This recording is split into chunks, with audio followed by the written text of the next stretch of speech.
made the island my home, and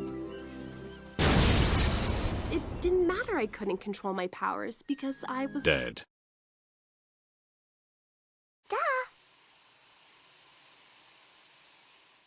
Alright, so next up we've got Bliss Reminisce, part 2 of 5 of the Power of 4 special. For this episode, the specific topic I want to focus on actually aligns with the episode itself, so I'm going to be discussing it as we go along, Bliss's backstory and the gigantic mess that comes along with it. But before I dive into the specifics, I wanted to talk to you guys about Amino. That's right, Amino just launched their brand new feature, Stories, which are fun and unique videos that you can view on just about anything. Just go to the Discover tab at the bottom of the screen and search for any topic you want. Interested in Pokemon? Rick and Morty? Powerpuff Girls? There's definitely something there for you, no matter what your interest is. Also, be sure to search for my user profile, Shadowstreak, and follow me there so you can stay up to date with all of my latest stories. I'll be talking about different aspects of the Powerpuff Girls, such as characters or episodes, that you can check out exclusively on Amino. In fact, there's already one story over there that I've made that you can view right now, featuring 4 of my personal favorite underrated Powerpuff Girls villains. So, if you're in the mood for more Powerpuff and other content, you can catch even more of me over on Amino. Be sure to check it out. Now, as for this video's central topic, I will say right off the bat that the title of this one isn't half bad, Bliss Reminisce. It's basically a flashback episode explaining the origin story of how Bliss came to be, plus it rhymes, so I dig it.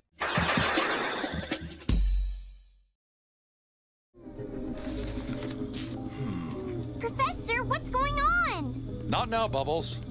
Wow, what a dick. All she did was ask a simple question. Picking up from where the last episode left off, Bliss is now in the professor's custody at the lab. The girls repeat the news they had just received upon her arrival in the theater, that being that Bliss is their long-lost sister that they never knew they had until this exact moment. I'm just warning you guys now, I consider this the worst episode in the clump of 5 for an immense number of reasons, including this line of dialogue by Bubbles right here. She was always saying, "Don't tell the professor I'm here. I'm his daughter. That makes me her sister." So Bliss explicitly told Bubbles that she was her sister, but Bubbles didn't know she was her sister? This isn't clever? Or at least well executed? I'd understand if it was something more subtle that would prevent her from making an immediate connection, like if Bliss just told her, "Don't tell the professor I'm here," because there would be no indication of their relation other than the fact that she knew the professor even though Bubbles never would have seen him with her. It would be a smarter way to cover it up. But this isn't smart or even set up to be comedic. I honestly don't know what purpose this line is supposed to serve. I mean, I guess it's a joke, but Bubbles literally just says what Bliss told her. It's not like it's delivering a punchline. In the last episode, I totally praised the professor for his behavior, right? Being an interesting father figure who clearly has something to hide regarding Bliss. Alright, well, in this episode, he completely shits the bed for a number of reasons. First off, he's a complete ass to the girls, which is totally unwarranted. Not only with him shoving Bubbles to the side, but like with everything he says. Who is she?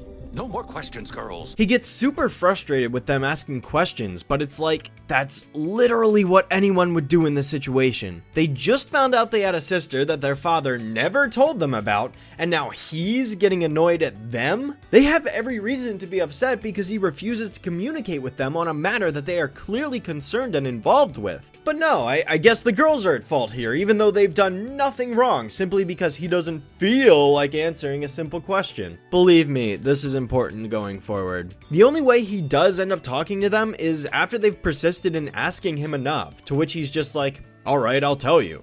So why was he so adamant on not telling the girls and then doing a complete 180 and just being like, "Yeah, I'll tell you"?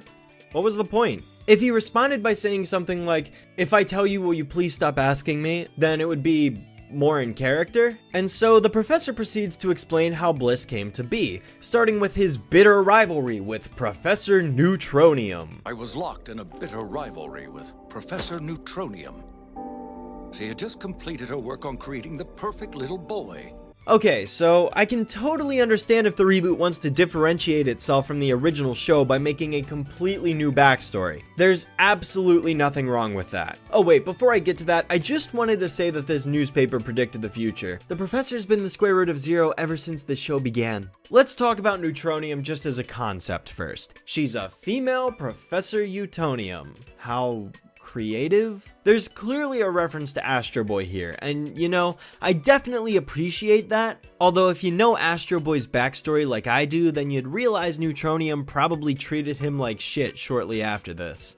And her name, Neutronium, spelled as N-E-W. Neutronium is a real scientific term originally coined to define matter that was composed of only neutrons, but I'm going to go out on a limb and assume that that wasn't the reason why this name was chosen. If I had to guess, it's probably because she's a new Professor Utonium. But how is she a new professor if she's the one who created the living being first? Shouldn't she be the old Professor Utonium? There's also the detail that Utonium is not a real scientific term, but it sounds like it would be, making it far more creative in that sense instead of just ripping from a term that's already existed. But that's a nitpick. The real issue is what this does to the professor's character. In Get Back JoJo, it's established that the professor saw a blurry vision of the girls as a kid who saved him from falling into a volcano, which later inspired him to create them, and then in the movie and Mr. Mojo's Rising, it's established that the girls are born because the professor wanted to create the perfect little girl in order to bring some joy to the world, and Mojo had pushed the professor into Chemical X, which caused them to come to life. Alright, so that's the original origin, but in this show we don't really know what's going on with their backstory. Is it using the same one? Is it making up its own origin? Well, according to this, the professor made Bliss to beat this Neutronium in a competition. Fuck good intentions, fuck good morals, fuck being a tender, loving, and caring dad. Nope, this guy just wanted to egotistically beat somebody else in a competition, going from a completely selfless person to a completely selfish one. I'm guessing this show never saw Knock It Off from the original because this is basically what Dick Hardley did, and look where that got him. You never gave us love. Where was our love? Okay, so we've seen that this show has ruined the professor's character even more than it already has. What else is wrong here? Well, instead of Chemical X, he used Chemical W to create Bliss. You spilled Chemical X when you made us. You made the same mistake twice? 22 times, actually. I also had some difficulty with chemicals A through V. Okay, so I'm just gonna go in on this in full force, okay? The entire concept of other chemicals is gratuitous and a very inert way to cop out of storytelling. Chemical W becomes the excuse for everything. Why is Bliss exceptionally more powerful? Chemical W. Why did Bliss age up? Chemical W. Why is Bliss unstable? Chemical W. The only reason this chemical exists is to give an excuse for Bliss being superior to the girls in every way. Did I mention this is also the very first time that Chemical X is actually referenced inside the show itself? Ever. Yeah, I'm dead serious. It took us over 60 episodes to see it acknowledged by name in the cartoon itself, not just the extended intro, which, by the way, is online only. The professor says he accidentally added Chemical W, but if he tried to use every chemical from A to V, then he clearly used it intentionally, which completely contradicts this entire aspect. This wasn't an accident, which means neither was his creation of the girls if he deliberately chose Chemical X next, which also contradicts the origins of the girls in the original show, considering that the full intro theme states that they were created the same way as the original ones were. And I would understand if the episode did something similar to Twisted Sister, where the accidental component of Chemical X is extremely exaggerated on purpose, but it's not. The characters say that it was accidental with a straight face every single time. And let's not forget about Bliss's full name as stated by the professor. Her name was Blistina Francesca Francis Perium Eliza Utonium, but I called her Bliss for short. Okay, why? Is the excessively long name thing really necessary? No, it's not. It's excess that could be completely removed and would change nothing, and believe me, I'm all for excess when it's entertaining, but this is not that. And then we get some flashbacks of the professor talking about his memories with her. She was my favorite little girl. Favorite? Bliss is your favorite kid? Sweetie, I don't have favorites. This guy is an absolute piece of shit. But then he names the catch with Bliss, namely that she can't control her powers, so whenever she feels intense emotion, she explodes. It's not even one specific emotion like sadness or anger, it can literally be anything. Any emotion. Be it good.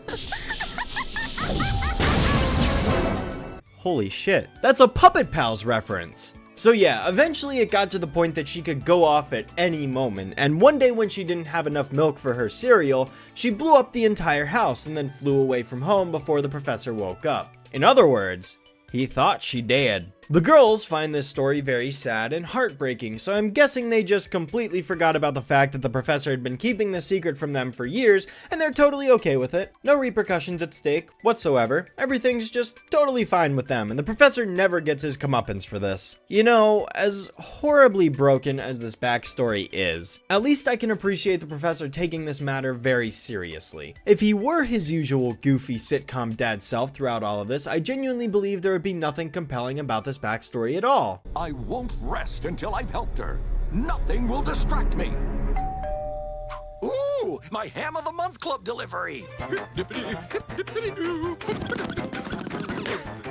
Oh, wait, no, I was lying about what I thought about the professor. Way to completely deprive this intense scene from any and all suspense by throwing in a ham-fisted joke that diminishes the credibility of everything this character, who was supposed to be taken seriously, said. This little gag right here takes you out of the moment. I'm sorry. Some may not agree and say that it's harmless, but this completely ruined the immersion and reminded me of how terrible this character can truly get. For a brief moment, I genuinely thought he was going to be compelling like he was in the first episode, but nope. Alright, so yeah, he heads upstairs and Bliss wakes up almost immediately after. The girls confront her while she demands to be let out. Bliss tells them her side of the backstory, skipping past all the stuff we already heard after she blew up the house. Ah yeah, here we go. She flew away to a mystical island known as Bird Poop Island because we seriously can't think of a better name, so let's try to attempt a joke but have it completely fall flat on its face because the characters take it 100% seriously as a proper noun. It was on this island that Bliss hid until the present day. During her time on the island, she met Me, who is apparently completely unaffected by her powers. We spent many years together on the island, and we had so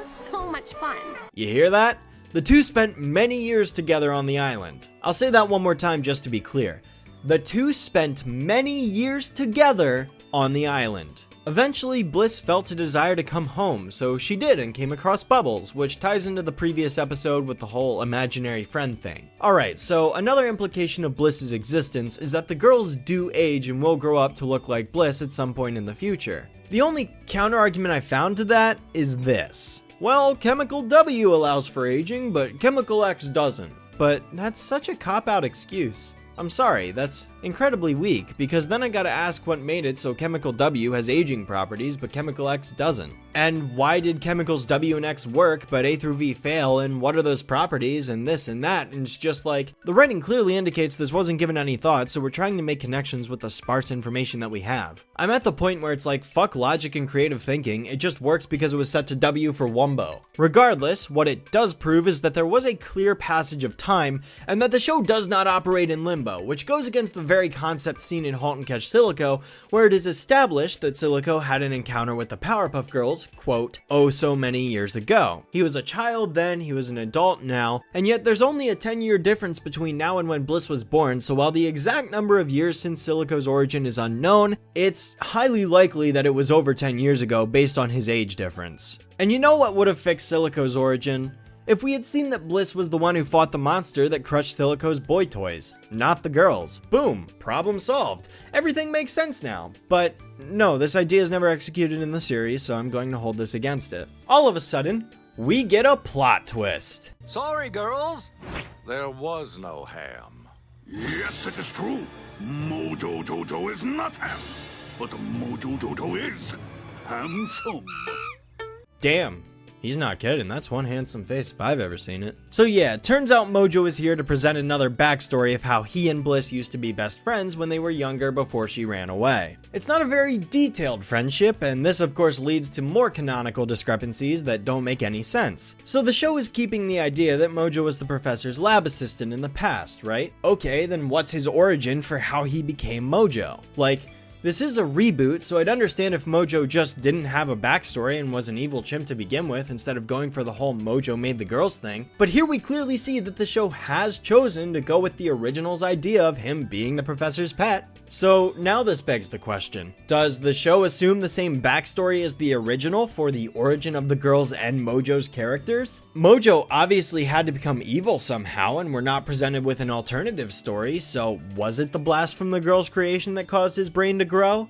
He couldn't have pushed the professor into the Chemical X because the intro clearly shows the professor spinning around on his own fruition, not being shoved into it. Plus, we've already established that he never accidentally made these girls to begin with. And why is he green before the accident if that color is an affect of the Chemical X explosion? Look, I've seen people make the argument that this is a comedy-driven show, right? So continuity isn't a big deal. But this episode is clearly trying to present us with a continuity-driven story, an attempt to deliver world building and character backstories that shed light on a stronger narrative. The episode distinctly wants to tell us a serious story, not just have a bunch of jokes for 55 minutes, and that's why I'm being so critically tough on this. If this was just going to be a regular 11 minutes of gags and fun, then I would treat it as such, but if we're going to have a serious narrative with character depth and overarching plots, then I expect it to be well thought out and developed. This feels like it wasn't even given a second thought, as it was only written for the purposes of this story,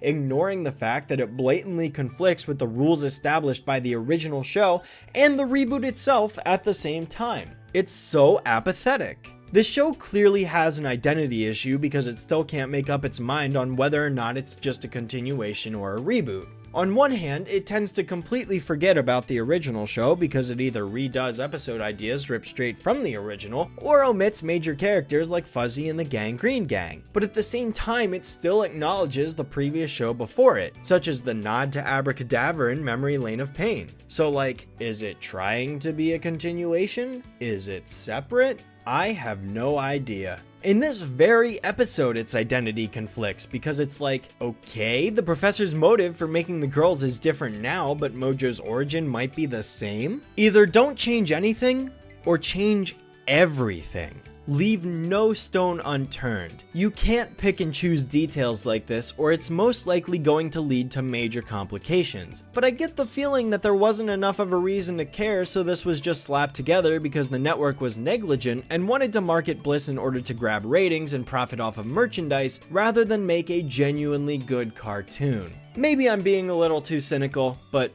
like I said before, I'd be completely fine if the show did its own thing with a brand new origin. In fact, I fully welcome it because it's better than this disaster. But let's finish this, shall we? Alright, so if there's one positive thing I can mention, it's that this episode does contain the best joke in the entire reboot. Yes, join your best friend forever, forever! No!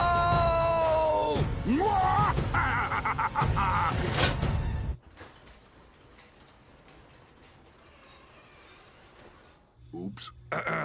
It's the other lever. Oh. That was genuinely well-timed, well-paced, and excellently delivered. Other than that, Bliss explodes, Mojo leaves, and the girls go upstairs and Bliss is like, "Hey, I'm staying," and the girls are like, "Yay!" and then Bliss explodes again, the end. You're still here! Yes, we talked it over, and she's decided to stay. How did you talk this over? You were gone for like 30 seconds. So yeah, as you can plainly see, this is the worst portion of the entire special. If there were just one or two minor plot holes, I don't think it would be that big a deal, but this is such an utter web of a mess that I can't figure out what is connected and what's not. I'd honestly give this a 1 out of 5 for how lacking this was in the storytelling department. I am sincerely unimpressed. Let's move on to part 3 now.